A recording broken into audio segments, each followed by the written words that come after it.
कि संदेश खाली का विषय बहुत गंभीर हो रहा है। माननीय कलकत्ता हाईकोर्ट ने क्या टिप्पणी की है आपके सामने में। How can one man Shahjahan Sheikh can take the entire state to ransom. यह आपने सुना है। उसको गिरफ्तार क्यों नहीं किया जा रहा है। और यह भी टिप्पणी है कि उसके यहां पुलिस ईडी रेड करने गई थी, उसी के बाद यह समस्या शुरू हुई। लेकिन उसके बाद जो सारी जानकारी सामने आ रही है, ये किसी भी सभ्य समाज के लिए शर्मनाक ही नहीं, निकृष्टता की पराकाष्ठा है। What is emerging thereafter about the patent assault, humiliating treatment, sexual assault of women is a shame on our society and democracy. ये मैं बहुत विनम्रता से कहना चाहूंगा, ये शर्म है। ममता जी अभी भी उसको डिफेंड कर रही हैं। क्यों? अब मैं जरा रिकाउंट करूं कि आपने हमारे शुभेंदु जी को जाने नहीं दिया तो हाईकोर्ट के आदेश पर गए, तो महिलाएं कितना रो रो कर अपनी बात बता रही हैं। बहुत से दिल्ली के पत्रकार, महिला पत्रकार गई, उन्होंने उनको कंफर्म किया। मैं विशेष रूप से सारे मीडिया के लोगों का अभिनंदन करूंगा, दिल्ली के, किसी का नाम देने की आवश्यकता नहीं, जिस तरह उन्होंने कवर किया है और अपने प्रतिनिधियों को भेज करके कवर कराया है। वो सबों ने एक ही बात कही है। एक पत्रकार को गिरफ्तार भी कर लिया गया। ये क्यों है? क्या छुपाना चाहती है ममता जी, और क्यों छुपाना चाहती है ममता जी? एक महिला मुख्यमंत्री अपनी साख, पॉलिटिकल साख बचाने के लिए महिलाओं की इज्जत को दांव पर लगा रही है। क्यों? उनका जमीर कहां मर गया है?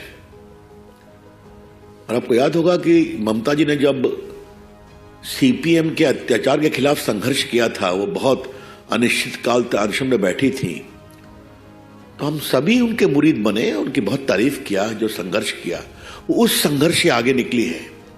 और क्या हो गया है? क्या जो उनका अत्याचार, पुलिस का दमन, सीपीएम के दमन से भी आगे निकल गया है? कभी ममता जी अपने अंतर विवेक पर कुछ सोचती हैं क्या? ये हम जरूर कहना चाहेंगे। हम वहां की नारियों का बहुत अभिनंदन करेंगे, उनके साहस का। और क्या कलकत्ता से मात्र 75-80 किलोमीटर दूर ऐसा हो सकता है क्या कि लोगों की जमीन छीन ली जाए? वो खेती में धान उगाते हैं, बाकी फसलें उगाते हैं, सब में पानी छोड़ करके कहा यही मछली पालो। पूरी जमीन के हेल्थ को खराब कर दिया गया। तो जमीन का कब्जा करना, उनको बेदखल करना, महिलाओं की आबरू लूटना।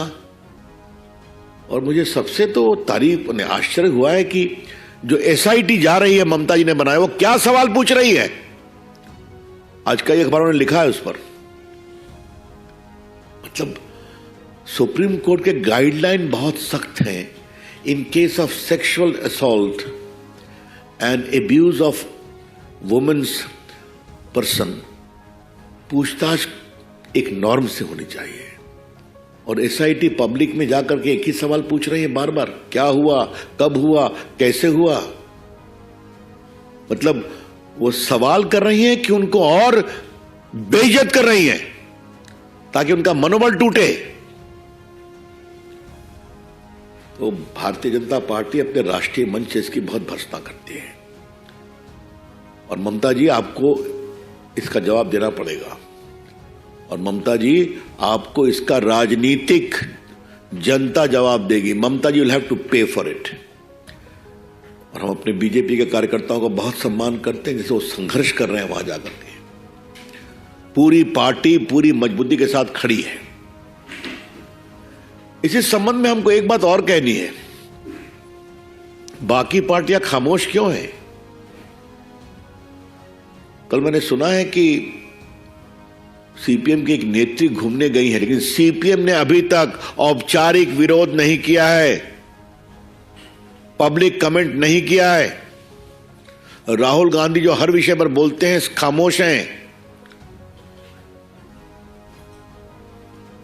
चंडीगढ़ की एक घटना हुई, हम सुप्रीम कोर्ट के निर्णय का सम्मान करते हैं, दैट इज क्लोज चैप्टर, लेकिन उस पर सब कोरस में भाषण दे रहे हैं। आप देख लीजिए आज अखबारों में चंडीगढ़ के डेवलपमेंट पर सबों की टिप्पणी है, लेकिन सैकड़ों की संख्या में सोनाखाली में माताएं, बेटियां, बहनें उनकी आबरू लूट रही, इस पर सभी खामोश हैं। तो ये क्या मतलब है इसका?